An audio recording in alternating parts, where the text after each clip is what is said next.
She stood on the porch where she had once been told never to come back, her son's hand wrapped tightly around hers, and for the first time in 10 years, she raised her fist to knock. Behind that door was the man who had chosen his own pride over his 15-year-old daughter, who packed her bags before she had even finished speaking, who let her walk out into the cold without turning back. 10 years had passed since that night. She had built a life he knew nothing about, raised a son he had never met, and carried a grief she had never let herself fully feel. Now she was back, and everything he thought he understood about that night was about to come apart in ways he never saw coming. This is the story of a daughter cast out for the worst mistake of her young life, and the father who believed he would never have to face what he had done.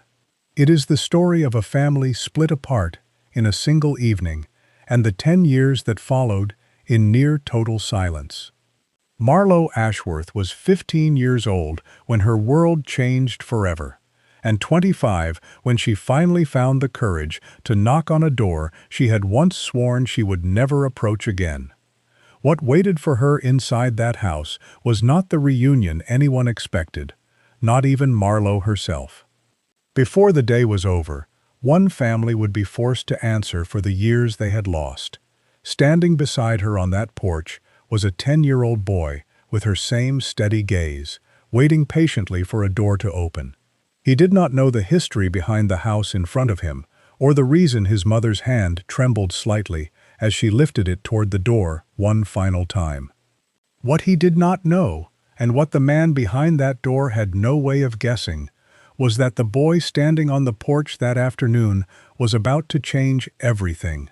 Because behind that door was Weston Ashworth, a man who had spent a decade convincing himself and everyone around him that his daughter had simply moved away. He had no idea a grandson existed. He was about to find out. To understand how Marlowe Ashworth ended up on that porch, we have to go back 10 years, to a town called Fairhaven, Virginia, and to a house where appearances mattered more than almost anything else. This story moves between 2 points in time: a 15-year-old girl trying to find the courage to tell her mother a secret that would upend her family, and the 25-year-old woman she became, standing at that same front door with a son of her own. Somewhere between those two moments lies the answer to the question that will drive everything that follows. Why did a father choose his own pride over his daughter? What did she endure in the years that followed, entirely on her own? And what does she know now, walking back through that door, that she did not know the night she left? Fairhaven was the kind of town where everyone seemed to know everyone else's business, and where the Ashworth name carried a particular kind of weight. Weston Ashworth was respected, active in his church, quick to offer an opinion on how other families should raise their children. Mina Ashworth, his wife, moved through town with a quiet grace that made her easy to overlook, though those who knew her best understood there was far more beneath the surface than she ever let show. Their daughter Marlowe was, by every account, the pride of the family, a straight-A student with plans to leave Fairhaven for college, the kind of girl neighbors pointed to as proof that the Ashworths were doing something right. None of them could have guessed how quickly that image would come undone. There is a letter in this story, written by a 15-year-old girl to a mother too frightened to read it in front of her husband. There is a decade of near total silence, broken only once, by two people who crossed paths in a grocery store aisle and could not bring themselves to speak. And there is a truth Weston Ashworth has never had to face, kept from him for 10 years by the very people who loved his daughter more than they feared him. Before we get into how all of that unfolded, and before we dive deeper, let us know in the comments where you're watching from. We'd love to hear from you, and don't forget to hit that subscribe button so you never miss any of our upcoming videos. Now, let's go back to the year everything changed. That letter, the one Marlowe wrote the week she left home, still exists today. It was never delivered to the man it was really meant for. What it says, and why it took 10 years to finally matter, is something we will return to before this story is over. For now, we need to understand who the Ashworths were before that night ever happened, and how a family that looked so certain of itself from the outside was already standing on ground that had been quietly cracking for years. Weston Ashworth had built his entire identity around being a man other people looked up to. He ran a successful hardware supply business, passed down from his own father, sat on the board of his church, and had strong opinions about discipline, responsibility, and what it meant to raise children the right way. In Fairhaven, his word carried weight at town meetings and church dinners alike. People trusted his judgment, sought his approval, and rarely questioned him to his face. It was a position he had worked hard to earn, and one he guarded fiercely. What almost no one in town realized was how much of that reputation depended on the illusion that his own household was as orderly and unshakable as the image he presented to everyone else.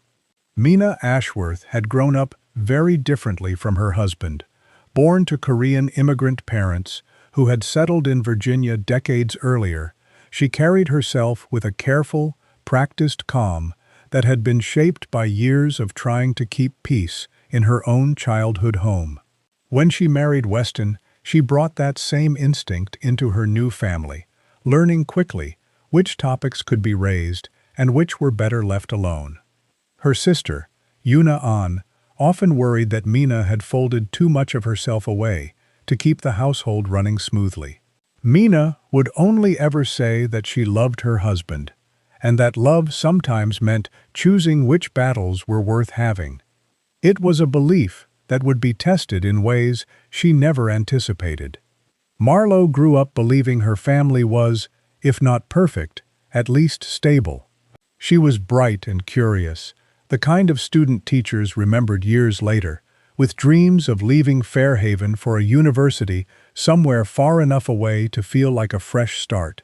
She had a small, tight circle of friends, a habit of reading late into the night, and a relationship with her father that, while distant, had never felt cruel. She admired him, in the uncomplicated way a daughter often admires a father she has not yet had reason to question. None of that would survive what was coming, though at 15, Marlowe had no way of knowing just how quickly her father's affection could turn conditional. It was during her freshman year that Marlowe met Callum Cho, whose family had moved to Fairhaven 2 years earlier.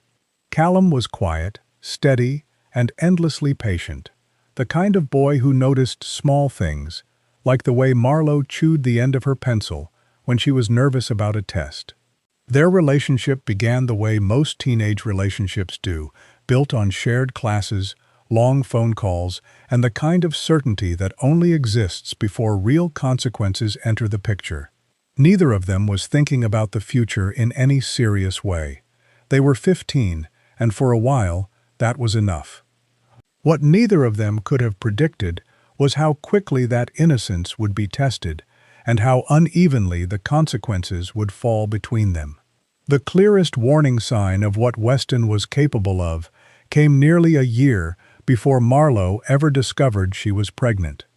A neighbor's daughter, barely 17, had been caught skipping school with a boy from a nearby town, and word had spread through Fairhaven within days. At a church function, in front of a dozen other families, Weston made a point of publicly questioning the girl's parents about their judgment, wondering aloud how they had let things get so out of hand. The girl stood there red-faced, while adults she had known her whole life nodded along with Weston's assessment. Mina remembered watching Marlowe's face during that exchange, and the flicker of discomfort in her daughter's eyes, though at the time, neither of them understood how directly that moment would foreshadow their own future. Mina never said anything to Weston about that night, though she thought about it often in the weeks that followed. She recognized something in the way her husband spoke about other people's failures, a certainty that his own household was somehow immune to the same kind of trouble. It was a comfortable belief for him to hold, and Mina, out of habit as much as fear, chose not to disturb it. Looking back, She would later admit that some small part of her had already begun to worry about what would happen if that comfortable belief was ever tested. She simply did not expect the test to come from her own daughter, or for it to arrive so soon. By the spring of that year, Marlowe and Callum's relationship had deepened in ways neither of their families fully understood. They spent afternoons together after school, careful to avoid drawing too much attention, aware, without ever discussing it directly, that Weston's approval of Callum's family was lukewarm at best. Callum's parents worked long hours at a restaurant they owned on the edge of town, and while they were kind to Marlowe whenever she visited, Weston had made a handful of dismissive comments over the years that made clear he did not consider the Cho family social equals. Marlowe had learned to keep that part of her life carefully separate from her father, a habit that would matter more than she realized in the months ahead. It was early one morning in late spring that Marlowe first began to suspect something was different. She dismissed it at first, telling herself it was stress from finals or a stomach bug going around school. But as the days passed and the feeling did not go away, a quieter, more insistent worry began to take hold of her. She counted days on a calendar hidden inside a notebook, recalculating over and over, hoping she had simply lost track. By the time she could no longer explain away what her body was telling her, 6 weeks had already passed. 6 weeks during which she had told absolutely no one, not even Callum. Those 6 weeks were, by Marlowe's own later account, the loneliest stretch of her life up to that point. She went through the motions of school and home, terrified that someone would notice the shift in her, the way she picked at dinner or grew quiet during car rides with her mother. She rehearsed conversations in her head that she never had the courage to start, imagining her mother's reaction, her father's reaction, imagining every possible version of the moment the truth would come out. Some nights, she convinced herself she could simply carry the secret alone, indefinitely. Other nights, she understood, with a kind of dread, that the secret was not hers to keep forever, no matter how badly she wished it were. Eventually, it was Callum she told first, on a Tuesday afternoon after school, in the quiet of his family's restaurant, during a lull between lunch and dinner service. He did not react the way she feared he might. He was scared, visibly and immediately, but he did not pull away from her, and he did not suggest, even for a moment, that this was somehow only her problem to solve. It was a small mercy in an otherwise frightening stretch of days, one that Marlowe would remember clearly even a decade later. Together they talked through their limited, uncertain options, neither of them fully equipped for a conversation that most adults would have struggled with, let alone two 15-year-olds trying to understand what came next. What Marlowe could not decide, no matter how many times she turned it over, was how to tell her mother. She trusted Mina more than anyone else in her life, but she also understood, on some instinctive level, that her mother's first loyalty, in a moment like this, would be complicated by fear of Weston's reaction. Still, the secret had grown too heavy to carry alone, and Marlowe knew that whatever came next, it could not wait much longer. On a Thursday evening in early June, after weeks of rehearsed conversations that never happened, Marlowe finally decided that the following night she would tell her mother the truth, regardless of what it might cost her. Marlowe chose a Friday evening, when Weston was expected to be out late at a business dinner, giving her what she believed would be a private moment alone with her mother. She found Mina in the kitchen, drying dishes, and asked if they could talk somewhere quiet. Something in her daughter's tone must have registered immediately, because Mina set the dish towel down without a word and followed her into the living room. Marlowe had planned out exactly what she wanted to say, but when the moment finally arrived, the careful words fell apart, and what came out instead was simple and unguarded. She was pregnant. She was scared, and she did not know what to do. Mina's first reaction was not anger, but a kind of stunned stillness, followed almost immediately by fear. though not fear of her daughter. She reached for Marlowe's hands and held them, asking quiet, careful questions. How far along? Did Callum know? Was Marlowe safe? For a few minutes, it felt almost like the conversation might stay contained to just the two of them, mother and daughter working through something frightening together. Mina would later say that in that brief window, she genuinely believed she could find a way to help Marlowe without it ever needing to reach Weston at all. That belief did not survive the sound of his car pulling into the driveway nearly an hour earlier than expected. Weston walked into a house that had gone suddenly, unnaturally quiet, and it did not take him long to sense that something was wrong. He found Mina and Marlowe still sitting together in the living room, Marlowe's eyes red, Mina's hand still resting protectively on her daughter's arm. When he asked what was going on, Mina hesitated just long enough that Weston's patience, never his strongest quality, began to fray. It was Marlowe herself who finally answered him directly, choosing to say the words herself rather than let her mother carry that weight alone. The room went silent in a way that Marlowe would describe, years later, as louder than any shouting that came afterward. What followed was not a conversation so much as a verdict. Weston did not ask who the father was, did not ask how Marlowe was feeling, did not ask a single question that suggested he saw his daughter as anything other than a problem to be managed.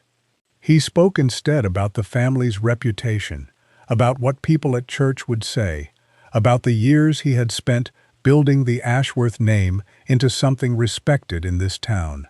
Marlowe tried, several times, to explain, to apologize, to ask for some kind of guidance, but every attempt was met with the same rigid, immovable anger. Mina attempted once, quietly, to intervene, suggesting they all take a breath and talk about this calmly. Weston did not acknowledge her at all. When Marlowe mentioned Callum's name, hoping it might soften her father somehow, knowing him or his family, it had the opposite effect. Weston's opinion of the Cho family, already lukewarm, hardened instantly into open contempt. He refused outright to allow Callum's parents to come to the house and discuss the situation together, dismissing the idea before Marlowe had even finished suggesting it. In his mind, there was nothing to discuss. He had already decided, within minutes of learning the truth, exactly how this was going to go, and no amount of pleading from his daughter or quiet objection from his wife was going to change his course. Within the hour, Weston was in Marlowe's bedroom, pulling clothes from her closet and dresser drawers, folding them with a controlled, almost mechanical precision that frightened Marlowe more than shouting would have. She stood in the doorway begging him to stop, to just talk to her, to give her a chance to explain how scared she was and how much she needed her family right now. He did not raise his voice. He simply told her, in a flat, final tone, that a daughter who could not respect this family's name was no longer welcome under this roof. Mina stood behind them in the hallway, silent, her hands pressed to her mouth, unable to find the words to stop what was happening in front of her. It is worth pausing here to understand Mina's silence, because it would come to define much of what followed in the years ahead. She was not indifferent to her daughter's pain. Those who knew her well would later describe a woman utterly torn apart by what was happening in her own home. But Mina had spent nearly 2 decades learning exactly how far she could push against her husband's temper before the consequences became unbearable for everyone, herself included. In the moment that mattered most, that hard-earned caution did not translate into protection for Marlowe. It translated into paralysis. It is not an excuse. It is, however, the truth of how an otherwise loving mother allowed her 15-year-old daughter to be put out of the only home she had ever known. With a single overnight bag, packed by her father's own hands, Marlowe called the one person she believed might help, without judgment, her aunt Yuna An, Mina's younger sister, who lived across town and had always maintained a warmer, more open relationship with Marlowe than Weston ever fully approved of. Una arrived within 20 minutes, and the sight of her aunt's car pulling into the driveway remains, for Marlowe, one of the few clear moments of relief in an otherwise devastating night. Una did not ask for explanations at the door. She simply helped Marlowe carry her bag to the car, made brief, pointed eye contact with Weston that conveyed exactly what she thought of him, and drove her niece away from the only home she had ever known. As Una's car pulled out of the driveway, Marlowe turned to look back at the house one last time. She would carry that image with her for the next 10 years, sharper in memory than almost anything else from that night. In an upstairs window, her mother stood watching the car disappear down the street, one hand pressed flat against the glass. Marlowe waited for her to come outside, to call after them, to do anything at all. Mina did not move from that window.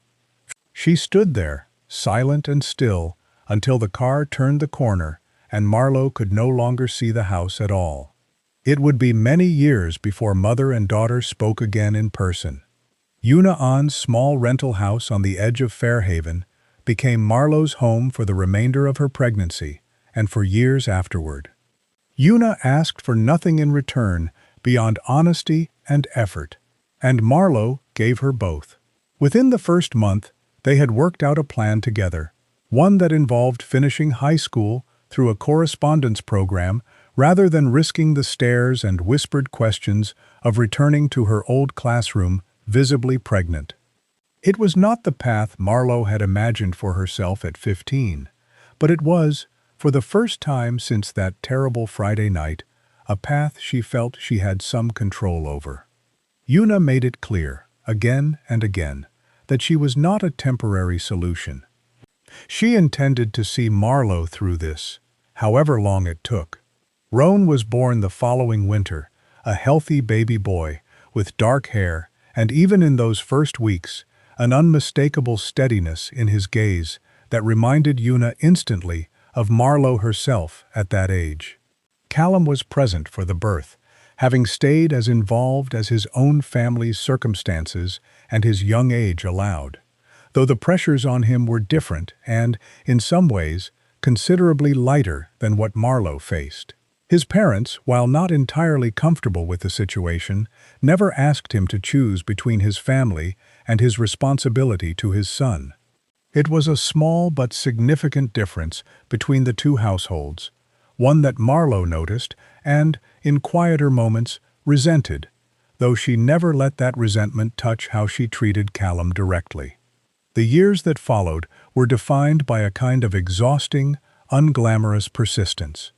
Marlowe worked double shifts at a diner off the interstate, while Una watched Roan, then came home to complete coursework late into the night after her son was finally asleep. She earned her GED just after Roan's first birthday, a milestone she celebrated quietly, with nothing more than a slice of cake shared between herself, Una, and a toddler too young to understand what the occasion meant.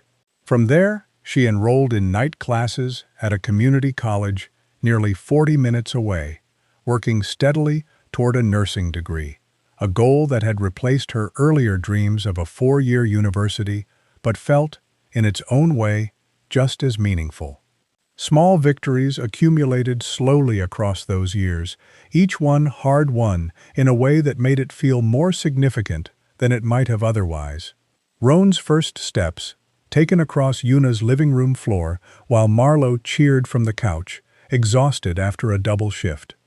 Marlowe's first full-time position at a local clinic, a job that finally offered something resembling stability, a second-hand car, paid for in cash, saved slowly over 18 months. That meant she no longer had to rely on coworkers for rides to and from work. None of these moments were dramatic on their own. Together, they formed the quiet architecture of a life Marlowe had built almost entirely without the family she had grown up believing would always be there for her. Across town, life at the Ashworth house continued along a very different track. Weston maintained, both publicly and within his own household, a simple and consistent story. Marlowe had moved away. He offered no further details to curious neighbors or extended family, and his tone made clear the subject was not open for discussion. Photographs of Marlowe disappeared gradually from the walls and shelves, not all at once, but one at a time, until almost no visible trace of her remained in the house she had grown up in. Mina never fully agreed to this quiet erasure, but she never stopped it either. Another small surrender in a marriage built increasingly on things left unspoken between them. Mina's grief, unlike Weston's carefully maintained silence, did not disappear. It simply became something she carried privately, in ways her husband either did not notice or chose not to acknowledge. She kept a single photograph of Marlowe hidden in a drawer in her nightstand, one she looked at most often on nights when Weston worked late. She thought of her daughter on birthdays, on the first day of what would have been Marlowe's senior year, on holidays that now felt noticeably smaller, with one chair permanently empty at the table. She never worked up the courage, in those early years, to reach out directly. Fear of Weston's reaction remained, even years later, a powerful enough force to keep her silent, though it was a silence that cost her more with each passing year. There was one afternoon, nearly 4 years after Marlowe left, when she and Weston found themselves standing in the same aisle of a Fairhaven grocery store, close enough to speak, close enough that avoiding eye contact took visible effort from both of them. Marlowe had come in for groceries during a rare afternoon off, Roan balanced on her hip, when she rounded a corner and found herself directly across from her father for the first time in years. Neither of them said a word. Weston's eyes moved briefly to the toddler on her hip, a flicker of something unreadable crossing his face, before he turned his cart and walked in the opposite direction. Marlowe stood frozen for a long moment before continuing with her shopping, hands trembling slightly as she pushed her own cart forward. That near miss became, for Marlowe, a strange kind of confirmation that her father knew far more than he ever let on publicly. He had seen Roan, even briefly, and had said nothing, done nothing, made no effort to close the distance between them, despite 4 years having passed. It hardened something in Marlowe that had, until that point, remained slightly open to the idea of eventual reconciliation. She stopped wondering, after that day, whether her father might someday reach out on his own. She began, instead, to build her life on the assumption that he simply never would. A belief that shaped the next several years of her decisions far more than she consciously realized at the time. 6 years passed in this way, marked by slow, steady progress on Marlowe's part and unmoving silence on her father's. Rowan grew from a toddler into a bright, curious, school-aged boy who asked, occasionally, about grandparents he had never met, questions Marlowe answered as gently and honestly as she could manage without burdening him with the full weight of what had happened. Una remained a constant, steady presence throughout, more a second mother to Rowan than simply an aunt to Marlowe. It was, by any reasonable measure, a good life, hard-won and imperfect, but genuinely good. Nothing about it suggested the Ashworth family's long silence was headed toward any kind of resolution, until a single phone call changed everything. The call came from Mina, though it reached Marlowe indirectly, through Una, exactly as Marlowe had long assumed any contact eventually would. Mina had received a serious diagnosis, one that required immediate and ongoing treatment, and in the frightened days that followed, something in her finally broke through years of careful silence. She reached out to her sister first, unable yet to imagine reaching out to Marlowe directly, and asked Una a single, quiet question. Did Marlowe ever speak of her, ever wonder how she was doing? It was the first real contact between the two households in 6 years, and it arrived carrying a weight neither woman was fully prepared for. Una did not deliver the news casually. She drove to Marlowe's apartment in person, waited until Roan was occupied with homework in his room, and sat her niece down at the kitchen table before saying anything at all. When she finally explained the diagnosis and the quiet question Mina had asked, Marlowe sat in silence for a long moment before asking the only question that mattered to her in that instant. Did her father know Mina had reached out? Una shook her head. This contact was Mina's alone, made without Weston's knowledge, a detail that told Marlowe almost as much about her mother's state of mind as the diagnosis itself had. The days that followed were some of the most difficult of Marlowe's adult life, not because the decision felt complicated, but because it felt so charged with old, unresolved pain. Part of her wanted, instinctively, to go to her mother immediately, to set aside years of hurt for the sake of a woman who was frightened and sick. Another part of her, the part shaped by a decade of silence and a grocery store aisle where her own father had turned and walked away from his grandson, resisted just as strongly. She spent long nights turning the decision over, ultimately arriving at a conclusion that felt honest to who she had become. She would go back, but not for Weston, and not even entirely for herself. She would go back for her mother, and because Roan deserved the chance to know where he came from. Marlowe made the decision not to call ahead. Some instinct told her that, if she gave Weston any warning at all, he would find some way to control the terms of the encounter, the way he had controlled nearly everything else in that house for as long as she could remember. Instead, on a Saturday afternoon, nearly 10 years after she had last stood inside that house, she packed an overnight bag, buckled Roan into the car, and began the drive to Fairhaven, with her hands tight on the wheel and her heart pounding steadily harder with every mile that passed.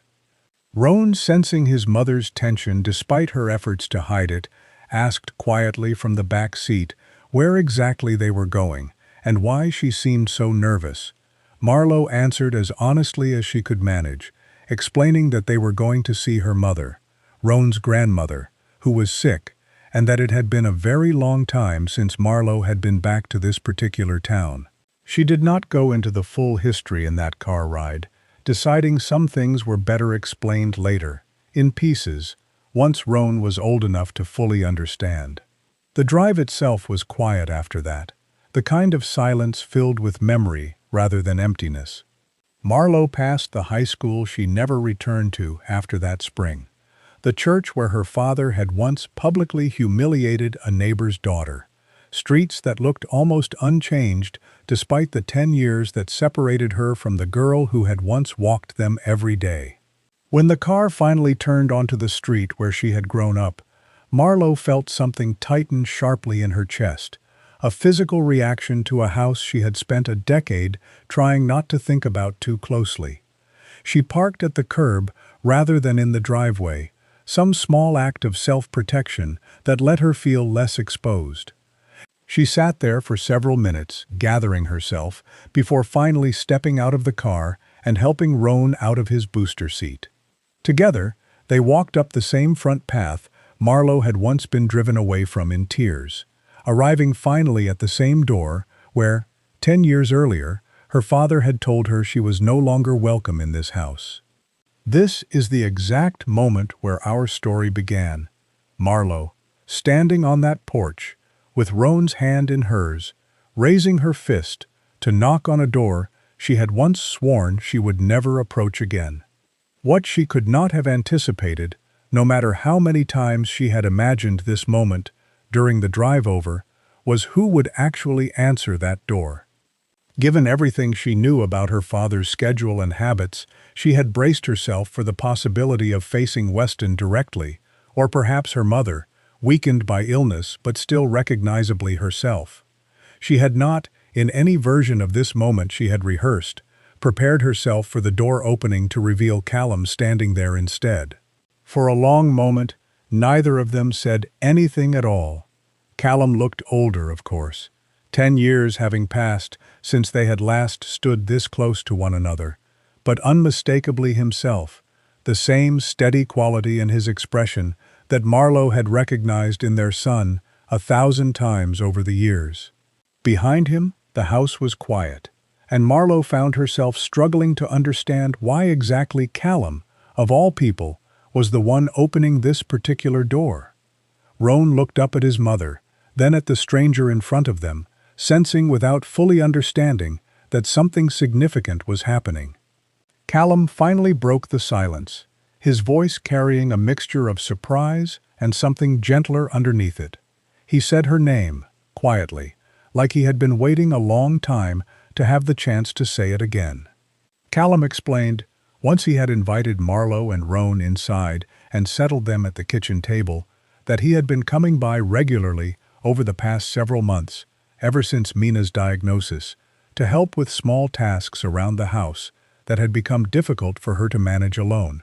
It was Una, in fact, who had first reconnected the two families months earlier, a fact that stunned Marlowe as much as anything else she learned that afternoon. What followed was a series of revelations that reshaped everything Marlowe believed about the years she had spent apart from her mother. Information that had been kept from both her and from Weston in equal measure, for very different reasons. Mina, it turned out, had never fully honored the silence Weston demanded all those years ago. Through Una, she had maintained a quiet, careful thread of contact with her daughter's life for nearly 6 years, receiving occasional updates about Rowan's growth, his schoolwork, small photographs passed along in person rather than through any digital trail Weston might discover. She had also, without ever telling her husband, set aside a portion of her own savings steadily over the years, a modest but meaningful fund intended for Rowan's future education, money Weston had no knowledge existed. It was not reconciliation, not in any way Marlowe would have recognized as such at the time, but it was proof that her mother's love had never actually disappeared, only gone into hiding alongside everything else Mina had learned to keep from her husband. When Mina finally appeared in the doorway of the kitchen, visibly thinner and moving more carefully than Marlowe remembered, the two women stood facing each other for a long moment before either could find words. It was Mina who crossed the room first, pulling her daughter into an embrace that carried the weight of everything unsaid across 10 difficult years. Rowan watched, uncertain, until his mother introduced him properly to his grandmother for the first time in his life, a moment that brought Mina to tears in a way nothing else that day had managed. It was, by any measure, an overdue and imperfect reunion, but a genuine one, built on years of quiet effort that Marlowe had never known about until that afternoon. Weston arrived home partway through this reunion, walking into a kitchen he did not expect to find, occupied by his estranged daughter, a grandson he had never met, and a young man whose family he had once dismissed without a second thought. For a long, tense moment, no one spoke. Weston's expression moved through several distinct stages, confusion giving way to something harder to read, before finally settling into a kind of stunned stillness that Marlowe had genuinely never witnessed from her father before. He had spent 10 years building a version of events in his own mind where this particular reckoning simply never had to happen. Standing in his kitchen that afternoon, that version of events was no longer available to him. What happened next was not the explosive confrontation Marlowe had braced herself for during the drive over. Instead, it was Mina who spoke first, her voice steady in a way Marlowe had rarely heard from her mother, especially in Weston's presence. She told him, plainly and without raising her voice, that she had been in contact with their daughter for years, that she had watched their grandson grow up through photographs and second-hand stories, because her husband's pride had made anything more direct impossible. She told him that she was done pretending this silence was something she had ever truly accepted. It was the first time in their entire marriage that Mina had spoken to Weston this directly, in front of witnesses, about something he clearly did not want acknowledged. Weston did not respond immediately. He stood very still, looking not at his wife, but at the boy sitting quietly beside Marlowe at the kitchen table, a child who shared enough of the family's features that the resemblance was impossible to ignore, even for a man who had spent a decade refusing to think about this possibility at all. When he finally spoke, his voice notably less certain than the one Marlowe remembered from her childhood, he asked, simply, what the boy's name was. It was a small question, almost painfully ordinary, given everything happening around it, but it carried the full weight of 10 lost years behind it. Marlowe watched her father wait for the answer and understood, for the first time, that he had no idea what he was about to feel once he heard it. The weeks that followed that afternoon in the kitchen did not produce an instant transformation in Weston Ashworth, and Marlowe, to her credit, never expected one. What changed instead was slower and, in its own way, more convincing than a single dramatic apology could ever have been. Weston began showing up, consistently and without being asked, in ways that started small. He attended one of Roan's school recitals, sitting quietly near the back rather than drawing attention to his presence. He offered, hesitantly at first, to help with the modest yard work around Una's house, a place he had never once set foot inside during the 10 years Marlowe lived there. None of these gestures undid the past. Marlowe noticed them anyway, carefully, the way a person notices weather beginning to shift after a long stretch of storms. The clearest sign of genuine change came nearly 2 months later, when word reached Weston through his church community about a young family going through something painfully familiar, a teenage daughter facing an unplanned pregnancy, and a father reportedly furious enough to be considering putting her out of the house entirely. Where once Weston might have quietly approved of such a response, or at least declined to interfere, he instead drove to the man's house himself one evening, unannounced, and asked for a private conversation. What he said in that conversation, Marlowe only heard about secondhand, through Mina, but the substance of it was consistent every time it was retold. Weston told the man about his own daughter, about the 10 years he had lost, and admitted, for what he said was the first time out loud to anyone, that he had been wrong. Marlowe did not witness that conversation directly, and she was careful, in the months that followed, not to build her trust in her father around a single second-hand story, however meaningful it sounded. What she paid closer attention to was the pattern that developed afterward. Weston set up a modest fund for Roan's future education without being asked and without making any announcement about it, something Marlowe only discovered when the paperwork arrived in the mail. He began offering, tentatively, to help Roan with driving lessons once he was old enough, a small and ordinary kind of involvement that nonetheless represented something Weston had never once offered Marlowe during her own adolescence. It was not grand. It was consistent, and consistency, Marlowe was beginning to understand, mattered more to her than any single gesture ever could. None of this erased the 10 years Marlowe had spent building a life without her parents' support, and she made a conscious decision not to pretend otherwise, either to herself or to her father directly. When Weston, several months into this slow rebuilding, attempted an apology that leaned a little too heavily on explaining his reasoning rather than simply acknowledging the harm he had caused, Marlowe stopped him and said so plainly. She told him she appreciated the effort he was making, but that she needed him to understand the difference between explaining himself and actually changing, and that she would be watching for the second one far more closely than she would ever care about the first. Weston, to his credit, did not argue with her. He simply nodded and said he understood. Mina's treatment, meanwhile, showed steady signs of improvement over those same months, enough that by early autumn her doctors described her condition as stable and manageable rather than urgent. It was against that backdrop of cautious relief that the family gathered for a dinner none of them had thought possible a year earlier. Marlowe and Roan, Mina and Weston, Una and Callum, all seated together around the same table for the first time in more than a decade. It was not an entirely comfortable evening. There were long pauses, careful subjects avoided, old tensions still visible beneath the surface of polite conversation.